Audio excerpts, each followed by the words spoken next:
क्या आपने कभी सोचा है कि हमारे धर्म ग्रंथों के कुछ ऐसे पन्ने भी हैं जिन्हें आम मंचों पर बोलने से लोग आज भी हिचकिचाते हैं? अगर आप में सच सुनने का साहस है तो अगले 5 मिनट तक अपनी सांसें थामकर इस आध्यात्मिक यात्रा पर मेरे साथ चलिए।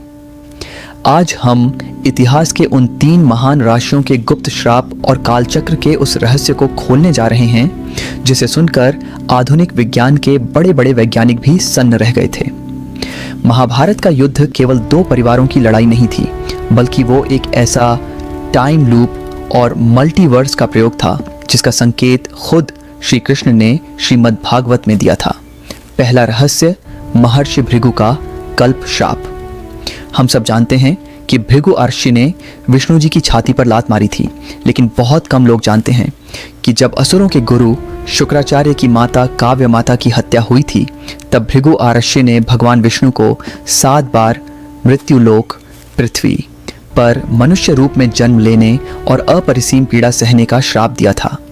श्री राम का वनवास और श्री कृष्ण का कुरुक्षेत्र में अपनों को खोने का दर्द, ये सब उसी परम श्राप की परिणति थी। लेकिन इसका कलयुग से क्या संबंध है?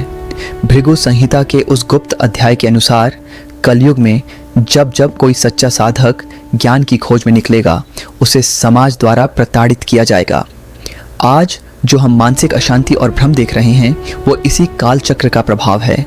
दूसरा रहस्य, सनातन धर्म में टाइम डायलेशन और राजा ककुदमी की कथा। जब आधुनिक विज्ञान ने 20वीं सदी में अल्बर्ट आइंस्टीन की थ्योरी ऑफ रिलेटिविटी को स्वीकार किया, तब पूरी दुनिया हैरान रह गई। लेकिन श्रीमद् भागवत महापुराण के 9वें स्कंध में यह बात हजारों साल पहले दर्ज थी। राजा ककुदमी अपनी पुत्री रेवती के लिए योग्य वर खोजने सीधे ब्रह्मलोक गए थे। वहां उन्होंने मात्र 20 से 25 मिनट, कुछ क्षण गंधर्वों का संगीत सुना। जब वे वापस पृथ्वी पर आए तो उन्होंने देखा कि उनके राज्य का नामो निशान मिट चुका था। 27 चतुर्युग बीत चुके थे और इंसानों का कद छोटा हो चुका था। श्री कृष्ण ने उन्हें समझाया कि हे राजन, ब्रह्मलोक का समय और पृथ्वी का समय अलग अलग गति से चलता है। ये दुनिया का पहला और सबसे प्रामाणिक टाइम ट्रेवल का प्रमाण है जो हमारे ग्रंथों में दर्ज है। तीसरा रहस्य, कल की अवतार और 8 चिरंजीवियों का गुप्त संगम। क्या आप जानते हैं कि अश्वत्थामा, राजा बल्ली, महर्षि वेदव्यास, हनुमान जी और कृपाचार्य जैसे 8 चिरंजीवी आज भी इस पृथ्वी पर जीवित क्यों हैं? वे केवल अमर रहने के लिए नहीं हैं।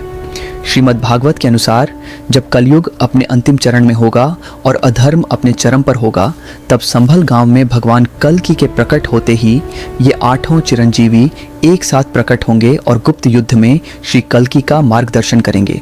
ये कोई काल्पनिक कथा नहीं, बल्कि सनातन काल चक्र का वो अपरिवर्तनीय नियम है जिसे स्वयं महाकाल संचालित कर रहे हैं। जब जब कलयुग का अंधकार बढ़ेगा, तब तब ईश्वर का नाम ही आपकी एकमात्र ढाल बनेगा। अगर आपने इस वीडियो को यहाँ तक पूरा देखा है तो आप साधारण दर्शक नहीं हैं, आप सनातन के उस परम ज्ञान से जुड़ चुके हैं। कमेंट बॉक्स में हर हर महादेव या जय श्री कृष्णा लिखकर अपनी उपस्थिति दर्ज कराएं। इस रहस्यमयी ज्ञान को अपने अपनों के साथ शेयर करें और चैनल को सब्सक्राइब करके इस आध्यात्मिक यात्रा का हिस्सा बने। जय सनातन, जय श्री कृष्णा।